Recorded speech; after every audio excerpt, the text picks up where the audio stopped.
Hello, everyone. Good morning, good afternoon, and good evening, whichever part of the world you may be at this time of the day. It's an honor for me to welcome you to Spider Dine event. We feel honored that you've created time to join us today and to share with us your thoughts and experiences. The aim of the Dine event is to create a forum for us where we can all meet and reflect on the power of digital transformation in changing the lives of people in the societies where we work or live. The fact that we are able to join today digitally from different parts of the world is a testament on that power of digital transformation that we are experiencing. But I'm also very aware that there are those of us who may not be able to attend today's session to the end because of maybe their lost connectivity or other reasons. We are aware at Spider that there are many people who are not yet experiencing these benefits of the digital transformation that we are talking about. And so we hope that this event creates an opportunity for us to reflect on how to combine efforts, how to use partnerships to try and connect the last mile, as it is called. But at Spider, we call it the whole mile, because when you talk about the last mile, then we are still talking about the first and the last. Yet we are talking about leaving no one behind. So we do hope that you use the opportunity to network and meet people that you've never worked with before, create some partnerships that we can all use to work towards the Agenda 2030. At Spider, we strongly believe in the power of networks because together in different parts of the world, we can make a common impact. And as we may be aware, the reason why we are connecting virtually today is because mainly of the COVID pandemic. And this is a strong reminder to us that there's a lot of work to be done to make sure that all parts of societies are digitally connected. Because we have seen that societies that are not well connected cannot respond properly to the pandemic. And so with that awareness, I would like to welcome our keynote address by Doreen Bogdan-Martin, the Director of Telecommunications Development Bureau of the International Telecommunications Union. And I would like to point out that when we talk about inclusion and digital inclusion, Doreen is one living example of such inclusion, being the first woman to be elected to this post at the ITU. So please welcome Doreen Bogdan-Martin for keynote address to set up the scene for us for the day. And I do hope you enjoy the day. Thank you very much. Hello, everyone. It's a real pleasure to be able to join you for this Spider Digital Impact and Networking event. For those of you who don't know me, my name is Doreen Bogdan-Martin, and I serve as Director of Telecommunications Development at the International Telecommunications Union, or ITU.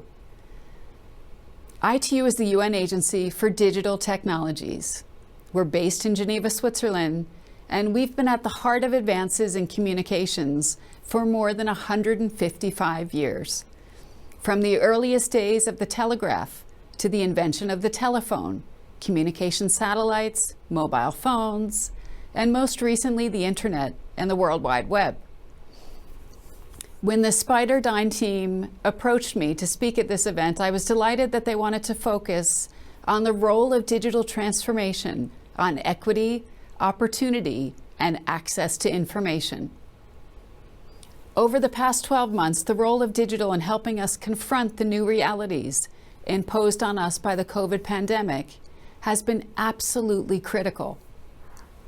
What began as a global health crisis quickly snowballed into a global education crisis, a global jobs crisis, and a global development crisis. The pandemic has dramatically amplified social, economic, and digital inequalities and has forced us to face the harsh reality of what it really means to be unconnected.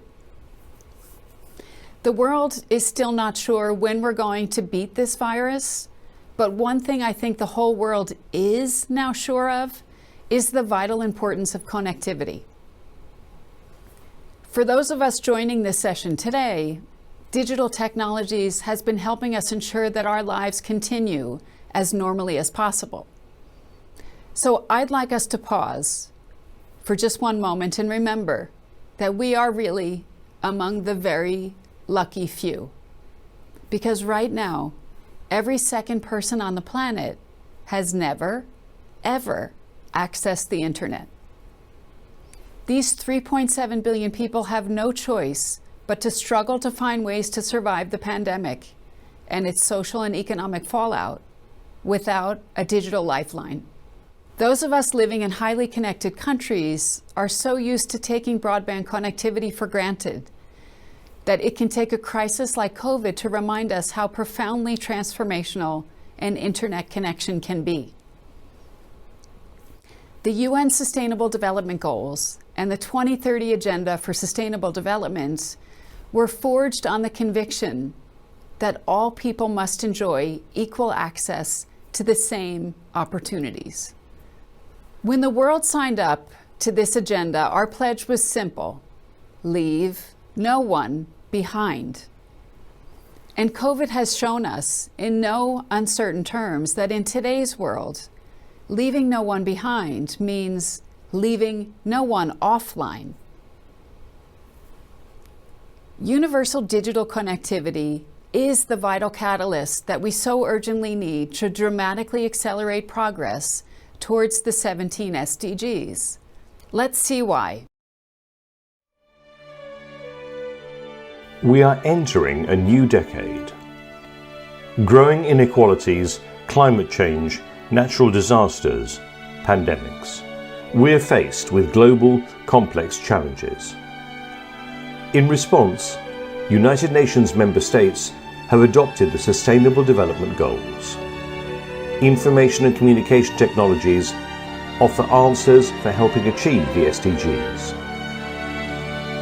As the UN Specialized Agency for ICTs, ITU is in the driver's seat. From artificial intelligence and blockchain to the Internet of Things and 5G, these technologies can help us meet many of the world's most urgent challenges. Whether they're used to speed up existing processes, put people in touch, transcribe voices into text, the possibilities offered by ICTs are limitless. But in a world where only over half of us are using the internet, the people who would benefit from digital technologies the most are often those who lack access to the skills to use them. Today, we're seeing breakthroughs in crop surveillance, famine and drought prediction that can help protect and feed poorer and more vulnerable people. Health and well-being apps can help treat sick people and detect and track epidemics and disease. New and promising technologies in education can help make learning more engaging, interactive, and innovative, opening up new opportunities for all people, regardless of their age or gender. Satellite monitoring and surveillance help us better understand our planet's changing climate and protect all life forms from the very big to the very small. ICTs help promote smarter and cleaner water management, a cleaner power supply, cleaner economic growth and jobs, and smarter infrastructure in cities. The growing use of open data by governments increases transparency, empowers citizens, and helps drive economic growth. And more of us are in touch via remote methods, including during times of crisis, to get informed and organize our response.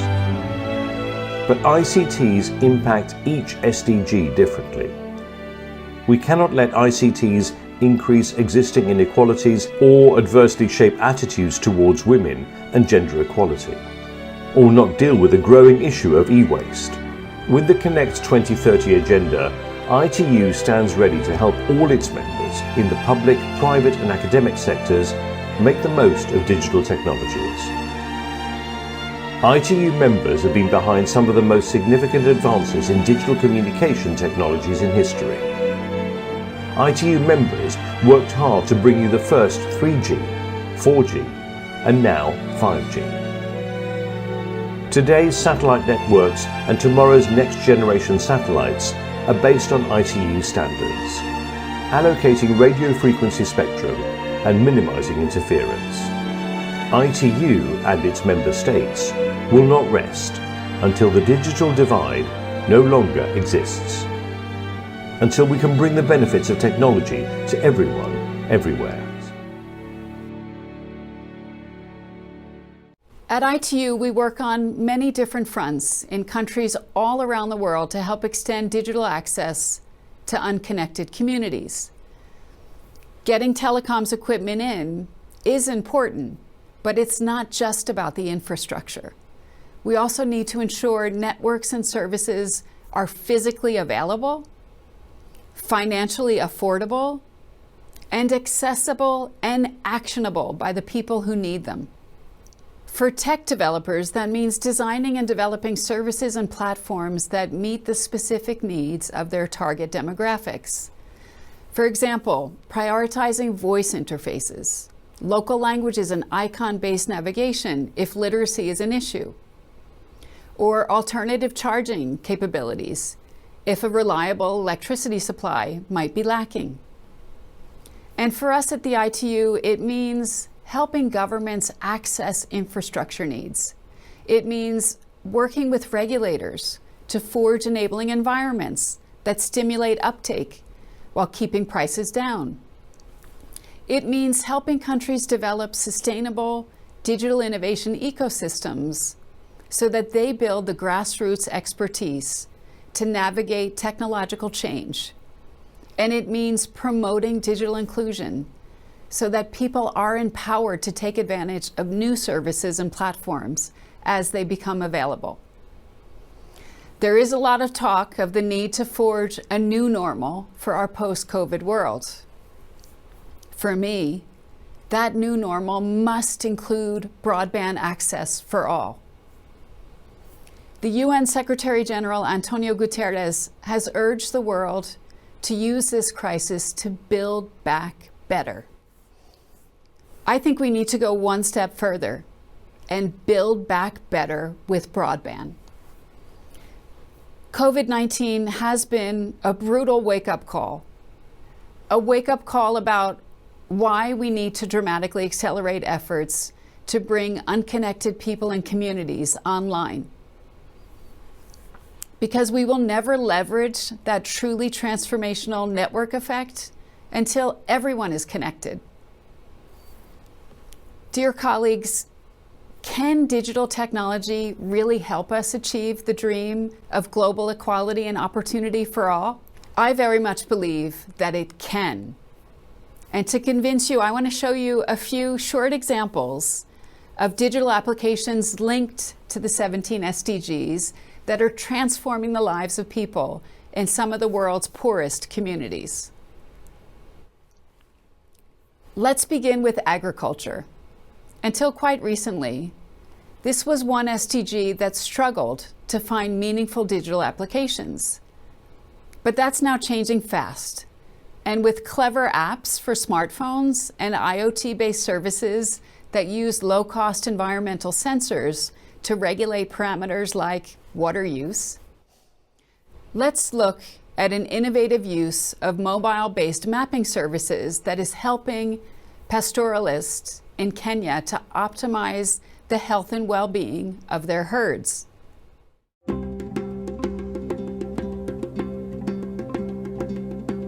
In our community, I'm a warrior, and I'm the one who is looking for after animals. And also, as a warrior, my work is just to go to look for where there is pasture, enough pasture. Long time ago, we were walking 300 kilometers, like 4 to 5 days. We never had phones. We were using young men to go and look for pasture. And looking for pasture in the olden times is a bit tough because you can get wild animals, you can be attacked by bandits. But now, the AfriScout app has helped us to know where to find pasture. AfriScout is a program or an application that was developed for and with the pastoralists to help them to make informed migration decisions by providing them with information about forage availability and water availability in good time. You know, in our area, most of the time drought occurs, and for example, last year we had a drought, and We almost lost 200 kettles. We remain only with 65. With AfriScout, I can walk 30 kilometers. The app has helped us to know where to find pasture. Understanding that the density of cell phones in particularly Kenya is growing quite big, and that people are starting to transition from feature phones to smartphones, it was important to now create an application. The thing about AfriScout that is unique, it has been co-developed with the pastoralist. So some of their traditional practices have been incorporated, their migration areas as they know them have been incorporated, and then also some of their cultural practices are in there. When we were developing the technology, there are a couple of challenges we are going through. In some of the areas that we are working on currently, the density of data connectivity is quite low. Then also illiteracy has been a bit of a challenge. We've tried a lot in the app development to use iconography so that people can be able to just see the icons and work. This really improved our lives as pastoralists. And the mobile technology has really made a big change in the pastoralist world.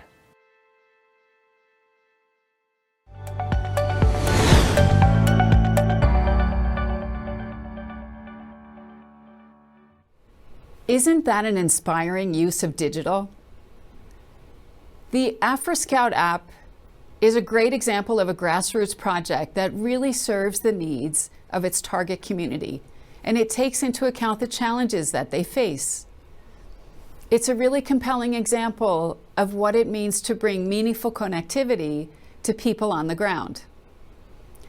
What about the use of tech in two of the classic frontiers of global development? Health and education. Let's start with health.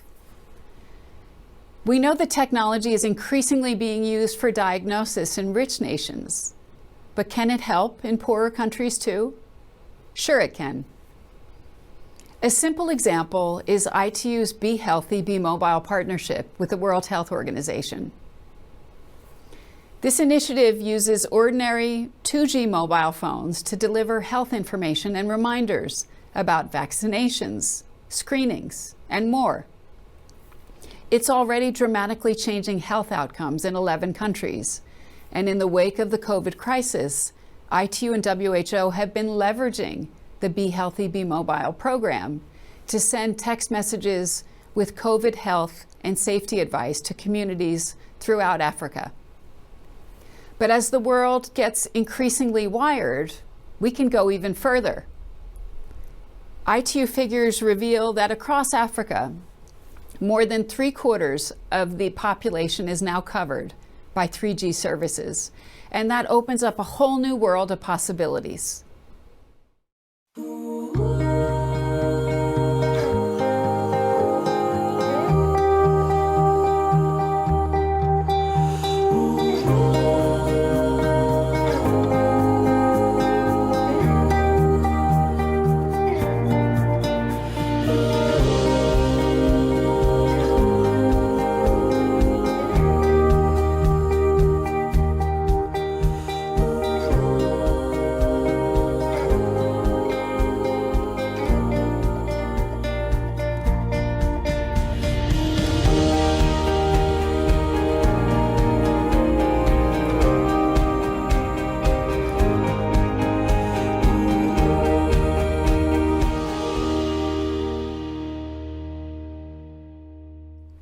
What about education? Can tech play a meaningful role in the developing world, where the pandemic has seen hundreds of millions of children and young people shut out of their classrooms? Let me say right at the outset that we know that computers can never replace teachers. But we also know that the internet is the most amazing, most accessible library ever conceived. Connecting students and teachers to this wealth of information in languages they can understand could be the most powerful engine of transformation that the world has ever seen. And having a broadband internet connection would mean that no child need ever again lose access to schooling, even in the midst of a pandemic like the one that we're living through now. That's why the ITU is partnering with UNICEF and others to lead a global project to connect every school in the world and every young person to information opportunity and choice. The GIGA project. This project is ambitious, it's bold, but it's necessary. Just looking at the evolving demographics, for me, these figures show us that linking young people to the power of digital technologies will be absolutely critical to achieving the development outcomes that we want. The toll taken by the COVID pandemic has been particularly brutal on young people in developing countries. Sub-Saharan classrooms have been fully or partially shut for months. Yet ITU figures reveal that only 6% of children and young people in low-income countries have access to the internet, with almost 370 million young people totally offline. The personal catastrophe of lost schooling for a child's future prospects also risks translating into a national economic catastrophe for many countries. In sub-Saharan Africa, for example, the World Bank estimates that learning already lost could cost $500 billion in future earnings, or almost $7,000 per child, a vast sum in a region where average per capita GDP is less than $1,600 a year. The GIGA initiative seeks to change this picture by bringing connectivity to every classroom on the planet and providing every single child with access to information, opportunity, and choice. How many schools are there in the world? Where are they located? How many are connected to the internet?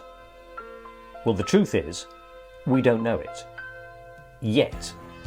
GIGA, the innovative partnership between ITU and UNICEF, is set to answer these questions.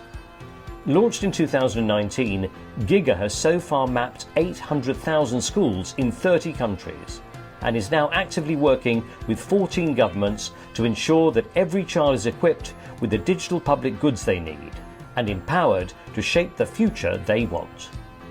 GIGA helps countries map schools and their connectivity, create investment opportunities, identify the most appropriate technologies, and high-quality, vetted and safe content. GIGA is bringing innovation to education and has been highlighted as one of the key recommendations towards digital transformation in the UN Secretary-General's Roadmap for Digital Cooperation. The GIGA project tackles the problem of youth education. But what if we try to apply digital technologies to transform an entire community? Let's look now at an example of a new project that takes a holistic approach to digital with the aim of transforming the lives of people in one of the poorest nations on earth. The Niger 2.0 Smart Villages project uses low-cost VSAT technology to connect two villages east and west of the capital, Niamey. A local Wi-Fi hotspot links to a microserver charged with locally appropriate Wikimedia information, which is regularly updated. Innovative apps have been mounted on tablets as plug-and-play solutions and handed out to local people to introduce and support digital education, digital health, and digital agriculture. Local health workers use the tablets for telemedicine and e-health services, and teachers use them in the classroom, where access to printed learning resources is extremely limited. Community information is being made available via an innovative talking book device that's loaded with pre-recorded information available at the tap of a finger. And taking advantage of the fact that half of Niger's population now has a 2G or better mobile phone, the project uses SMS alerts and voice messages to inform farmers about agricultural best practices relating to crops and livestock as well as current local market prices for their produce. Let's take a quick look at what this innovative and ambitious project might mean for local people. The Niger 2.0 Smart Village project has set out to significantly improve the lives of people in rural Niger, achieving clear milestones in meeting sustainable development goals. Key Nigerian government agencies, such as the Ministry of Health, Education and Agriculture, have coordinated efforts in a so-called whole-of-government approach to achieve the long-term goals of the Smart Village project. The National Agency for the Information Society, ANSI, is at the forefront. UN agencies, such as the World Health Organization, the Food and Agriculture Organization, UNESCO, and the International Telecommunication Union, under the One UN umbrella, along with NGOs, such as the Digital Impact Alliance, Université Numérique Francophone Mondiale, and Terre des Hommes, are assisting with their expertise and providing both hardware and digital applications.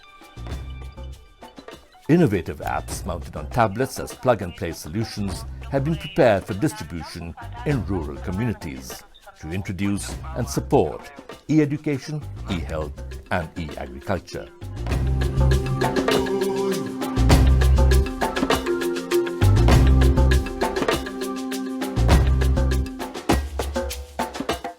ITU Smart Villages project with Niger is a really inspiring example of the potentially transformational power of digital at that grassroots level. But ITU's research shows even within communities, ensuring everyone gets equal access to digital opportunities means really zooming in on the needs of the traditionally marginalized groups like the elderly, persons with disabilities, and of course, girls and women. Globally, we're still far from gender parity when it comes to digital access. On average, worldwide, 48% of women have access to the internet compared to 55% of men. And more men have online access than women in over 70% of countries. And perhaps most worrying of all is that this digital gender gap is most pronounced in the world's least developed countries, where technology could exert its most powerful transformational effect, but where right now, only 1 in every 7 women is using the internet. ITU actions to remedy this imbalance include large multi-stakeholder coalitions like the Equals Global Partnership for Gender Equality in the Digital Age, joint action programs like our work with our sister agencies, UN Women, UNICEF, and others on generation equality, the tech workshops and coding camps that we run with regional partners as part of our Girls Can Code program, and our annual Girls in ICT Day, a global event founded back in 2010, which is now celebrated in over 170 countries around the world every year. Girls in ICT Day is a way for countries, companies, and NGOs to throw a spotlight on the many exciting opportunities on offer in the ICT sector. To date, we've reached almost 400,000 girls and young women through 11,000 events held all around the world.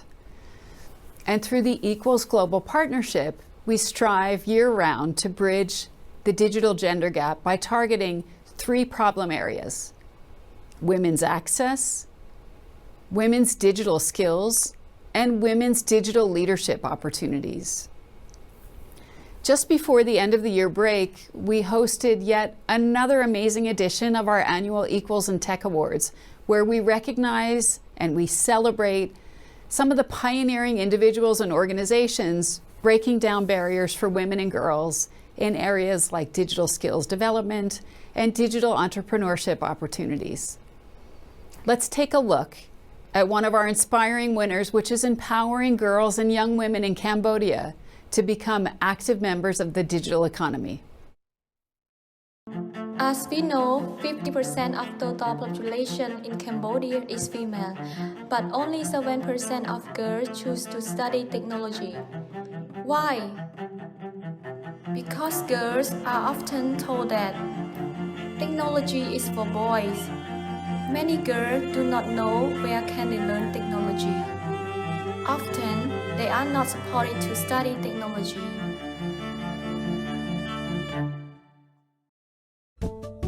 That is what Sister of Code wants to change. Sister of Code is the first female coding club in Cambodia for girls from 10 to 20 years old. Give opportunities for girls, help to learn important skills and grow confident. Girls can become active members of digital society. Sister of Code started in 2019. Sister of Code is a club where female teachers are teaching female students. More than 150 students have participated so far in the 18 weeks innovative program to learn visual coding, game development, web development with HTML and CSS. Sister of Code is not only an educational program, it is also growing together and building the future.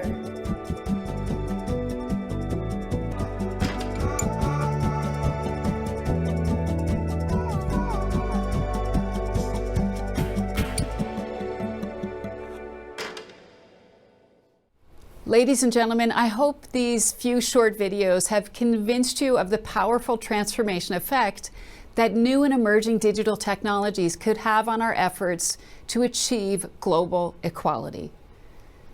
In an age of unprecedented technological innovation, we live in a world where many billions are still denied the basic opportunity to connect. These people are increasingly isolated from a world that is evolving without the benefit of their participation and their unique contribution. And we are, all of us, much the poorer for their absence. I truly believe that technology is the most powerful tool humanity has ever had to break down barriers and bring us closer together. Our task is to change this picture so that this becomes this. Because only when everyone is connected to the power of digital can we be truly sure of fulfilling that vision to leave no one behind. Thank you.